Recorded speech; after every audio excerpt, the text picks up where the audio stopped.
Class 12 semester 3 chapter 3। এই যে অধ্যায়টি সমকালীন বিশ্বে নিরাপত্তার ধারণা, এই অধ্যায়ের আজ আমরা ফিফথ পার্ট বা পঞ্চম অংশের আলোচনা করব। এই অধ্যায় থেকে আমরা 30টি এমসিকিউ প্রশ্নের আলোচনা করব।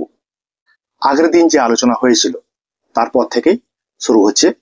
দেখো 111 নম্বর যে কোশ্চেনটা, ইউএনএফসিসিসি এর মূল উদ্দেশ্য কি ছিল? এর মূল উদ্দেশ্য ছিল বিশ্বব্যাপী জলবায়ু পরিবর্তন প্রতিহত করা। আর্থ সামিট বা বসুন্ধরা সম্মেলন হয়েছিল কবে? 1992 খ্রিস্টাব্দে।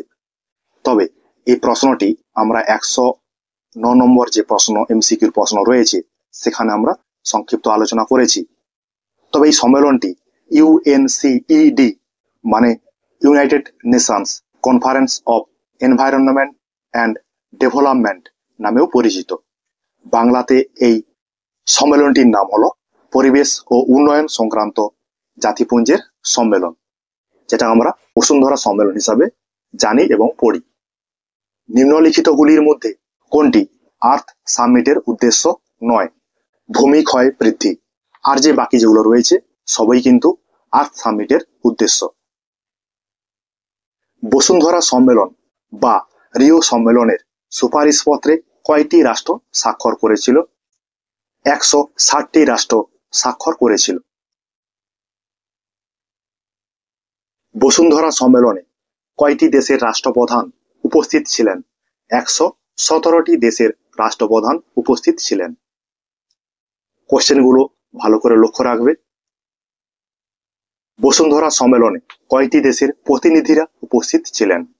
178টি দেশের প্রতিনিধি উপস্থিত ছিলেন। এটাতে আছে রাষ্ট্রপ্রধান, এটাতে আছে প্রতিনিধি। লক্ষ্য রাখবে প্রশ্নগুলো। কত খ্রিস্টাব্দে রিও ঘোষণাপত্র স্বাক্ষরিত হয়েছিল? 1992 খ্রিস্টাব্দে রিও ঘোষণাপত্র স্বাক্ষরিত হয়। কটি দেশ রিও ঘোষণাপত্রে স্বাক্ষর প্রদান করেছিল? 175টি দেশ রিও ঘোষণাপত্রে স্বাক্ষর প্রদান করেছিল। রিও ডিক্লারেশন বলতে কি বোঝো? রিও ডিক্লারেশন বলতে বসুন্ধরা সম্মেলনে গৃহীত নীতিসমূহকে বোঝানো হয়েছে। রিও ঘোষণায় গৃহীত 27টি নীতির অনুমোদন করে, সেগুলোকে একত্রে কি বলে? প্রিন্সিপাল 6। 1992 খ্রিস্টাব্দে রিও ডি জেনেরিওতে অনুষ্ঠিত পরিবেশ ও উন্নয়ন বিষয়ক জাতিসংঘ সম্মেলনের অপর নাম কি? আর্থ সামিট বা বসুন্ধরা সম্মেলন। আমরা আগের অধ্যায়ে বা এই অধ্যায়ে বারবার জাতিসংঘ পড়ে আসছি। এই জাতিসংঘ বলতে ইউএনও কে বোঝানো হয়েছে বা সম্মিলিত জাতিপুঞ্জকে বোঝানো হয়েছে। আমরা কিন্তু জাতিসংঘ বলতে বুঝি লিগ অফ নেশন, যেটা 1920 সালে গঠিত হয়েছিল। বারবার কিন্তু এখানে এই জাতিসংঘ শব্দটা আসছে, সবসময় মনে রাখবে এটা। এই জাতিসংঘ বলতে এখানে সম্মিলিত জাতিপুঞ্জকেই বোঝানো হয়েছে। কোন ঘোষণায় বলা হয় সুস্থায়ী উন্নয়ন বা দীর্ঘমেয়াদী উন্নয়নের একমাত্র উপায় হলো এটিকে পরিবেশ সুরক্ষার সঙ্গে যুক্ত করা? এটা কোন ঘোষণায় ঘোষিত হয়েছিল? রিও ঘোষণায়। এজেন্ডা 21 বলতে কি বোঝো? এজেন্ডা 21 বলতে সুস্থায়ী উন্নয়নের লক্ষ্যে জাতিপুঞ্জের একটি কর্ম পরিকল্পনা। স্টকহোম সম্মেলন অনুষ্ঠিত হয়েছিল কবে? 1972 খ্রিস্টাব্দে। এই স্টকহোম সম্মেলনটি হয়েছিল তোমার সুইডেনের স্টকহোম যে শহর, সেইখানে হয়েছিল 1972 সালের 5 থেকে 16 জুন। এই সম্মেলনের উদ্দেশ্য ছিল পরিবেশের সমস্যা সমাধান, যেটা ছিল তোমার আন্তর্জাতিকভাবে প্রথম একটা পদক্ষেপ। এই যে সম্মেলন, এই সম্মেলনের একটা থিম ছিল, সে থিমটার নাম অনলি ওয়ান আর্থ। এতে 122টি রাষ্ট্র অংশগ্রহণ করেছিল। দেখো এই সংক্রান্ত হয়তো কোশ্চেন আসতে পারে। স্টকহোম ডিক্লারেশন কি? স্টকহোম সম্মেলনে গৃহীত 26টি নীতির প্রকাশিত খসড়া।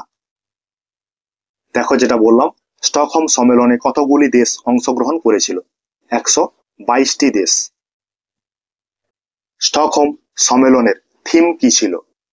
অনলি ওয়ান আর্থ। স্টকহোম ঘোষণাপত্রে কটি মূল নীতির কথা বলা হয়েছে? 26টি। স্টকহোম সম্মেলনের উদ্দেশ্য কি? স্টকহোম সম্মেলনের উদ্দেশ্য সবকটি। তাহলে কি কি আছে?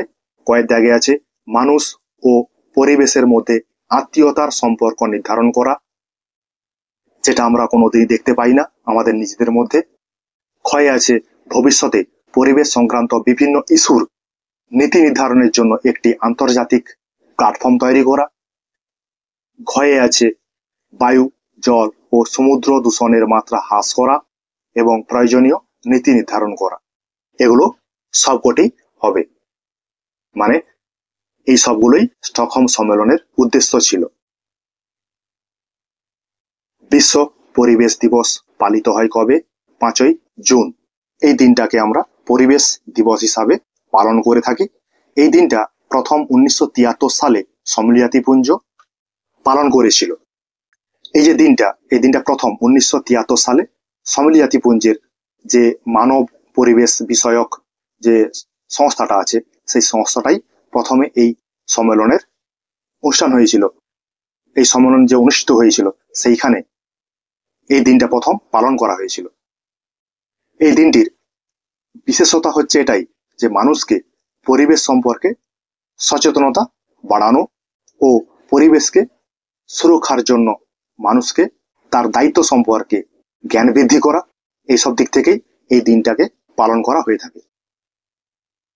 দারিদ্রতাই সবচেয়ে বড় দূষণ সৃষ্টিকারক উক্তিটি করেছিলেন কে? উক্তিটি করেছিলেন আমাদের ভারতবর্ষের প্রধানমন্ত্রী ইন্দিরা গান্ধী। ইউএনসিইডি এর পুরো কথাটি কি? এর পুরো কথাটা হচ্ছে United Nations conference on environment and development. তাহলে আমরা যে 112 নম্বর যে এমসিকিউ প্রশ্ন আছে সেখানে আমরা এই সম্পর্কে আলোচনা করেছিলাম, সেই কোশ্চেনটা পুনরাবৃত্ত হয়েছে। ইউএনসিইডি সম্মেলনটি কত খ্রিস্টাব্দে অনুষ্ঠিত হয়েছিল? 1992 খ্রিস্টাব্দে। ইউএনসিইডি সম্মেলনটি কি নামে পরিচিত? ঘয়ের দাগেরটা অ্যান্সার, ঘয়ের দাগে কি লেখা আছে? ক খ উভয়েই সঠিক। কয়ে আছে রিও সম্মেলন, ক্ষয়ে আছে বসুন্ধরা সম্মেলন। বসুন্ধরা সম্মেলন বা আর্থ সামিট সম্মেলনটি কোথায় অনুষ্ঠিত হয়েছিল? ব্রাজিলের রিও ডি জেনিরো শহরে। পরিবেশগত নিরাপত্তা বলতে কি বোঝো?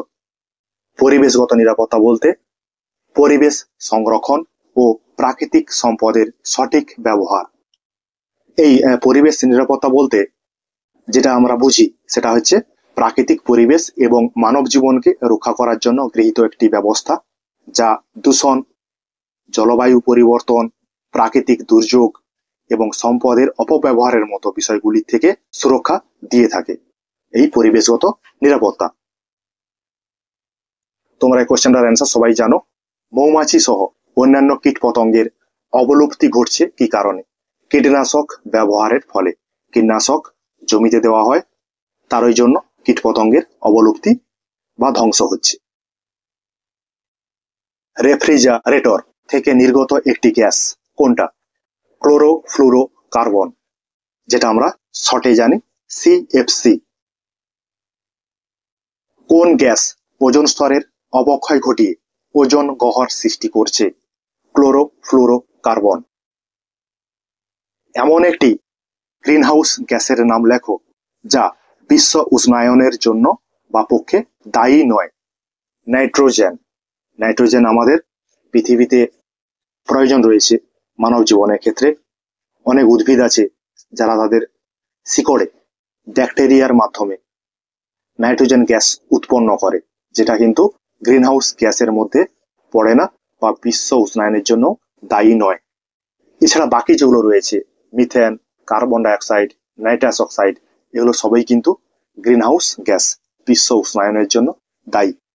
ঠিক আছে, তোমাদের যে এই অধ্যায় সমকালীন বিশ্বের নিরাপত্তার ধারণা, এইখানে আমরা পঞ্চম পাঠের 30টি MCQ আলোচনা করলাম, দেখবে, পড়বে। ঠিক আছে, তোমাদের জন্য আমার এই কিঞ্চিত প্রয়াস।